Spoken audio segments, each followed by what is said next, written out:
శ్రీ తిరుపతి దేవస్థానం ఎంత పవిత్రమైన ఆ టెంపుల్ అంటే మన భారతదేశం కాకుండా యావత్ ప్రపంచంలో ఉన్న హిందువులు తిరుపతి దేవస్థానంకి వస్తారు, దర్శనం చేసుకుంటారు. కానీ లడ్డూలు, ఈ పందులు కానీ వేరే వేరే జంతువులు మొత్తం వాళ్ళ నెయ్యి కలిపినారు. ఆ మాట విని చాలా మంది బాధపడుతున్నారు. అసలు ఎంత పాపిష్టుడు కూడా ఈ ప్రపంచంలో ఉంటారా అని ఒక చర్చ నడుస్తుంది. ఇవాళ ఒక న్యూస్ చూసిన ఒక టీవీ ఛానల్లో, ఎవరో అంటే ఆ గుడిని అపవిత్రం చేయనికి ప్రయత్నం చేసిన వాళ్ళు ఇవాళ లేకపోతే రేపు దర్శనానికి వెళ్తారంట. అంటే ఎంత మీరు ఘోర పాపం చేసిన తర్వాత కొద్దిగైనా మీకు సిగ్గులేదా? మళ్ళా మా తిరుపతి దేవస్థానం, మా దేవుడికి దర్శనం చేయడానికి మీరు వెళ్తారా? మా దేవుడి పైన మీకు నమ్మకం లేకపోతే మీరు ఎందుకు ఈ షోపుటప్ రాజకీయం చేస్తున్నారు? ఎందుకు ఈ షోపుటప్గా మీరు దర్శనం చేయడానికి వెళ్తున్నారు? నాకు అర్థమైతే లేదు. ఇవాళ మొత్తం మన తెలుగు సమాజం మీకు తిడుతున్నారు. మీరు దొరికితే చంపేస్తారు, అంత కోపం హిందూ సమాజంలో ఉంది.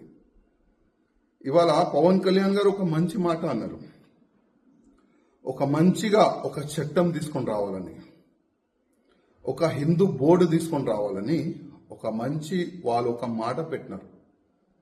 మేము ఎన్నో సంవత్సరాల నుంచి ఆ మాటని మేము రేజ్ చేస్తున్నాం. ఏ విధంగా ఒక బోర్డు ఉంది, అదే విధంగా హిందువులు కూడా ఒక బోర్డు ఉండాలని. కానీ ఇవాళ లేకపోతే రేపు మంచి దినాలు వస్తుంది. కానీ ఇవాళ ఆంధ్రప్రదేశ్ కాకుండా యావత్ భారతదేశంలో ఉన్న హిందువులకి నేను ఒక్క రిక్వెస్ట్ చేస్తున్నా, ఎవరు కూడా మన గుళ్ళు గోపురాలు వాళ్ళకి అపవిత్రం చేయడానికి ప్రయత్నం చేస్తే వాళ్ళకి మనమందరం ఒకటై నచ్చ చెప్పాలి.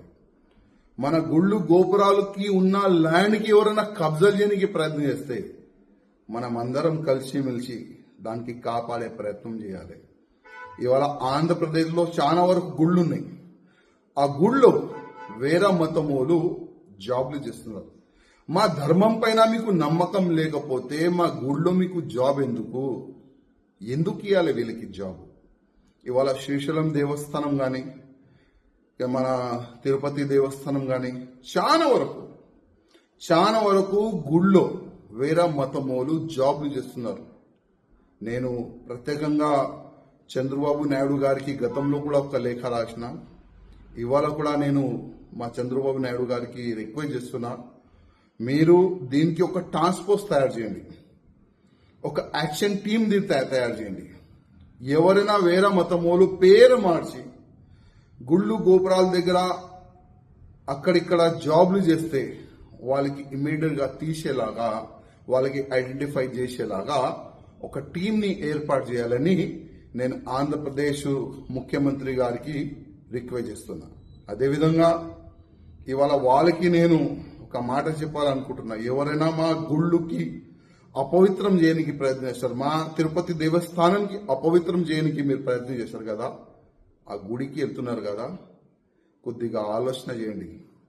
ఆ దేవుడు పోయే ముందు ఒక్కసారి ఆలోచన చేయండి, మీరు ఏం చేసినారు? ఆ గుడికి అపవిత్రం చేయడానికి మీరు ప్రయత్నం చేశారు, ఒక్కసారి మీరు ఆలోచన చేయండి. ఆ గుడికి వెళ్ళే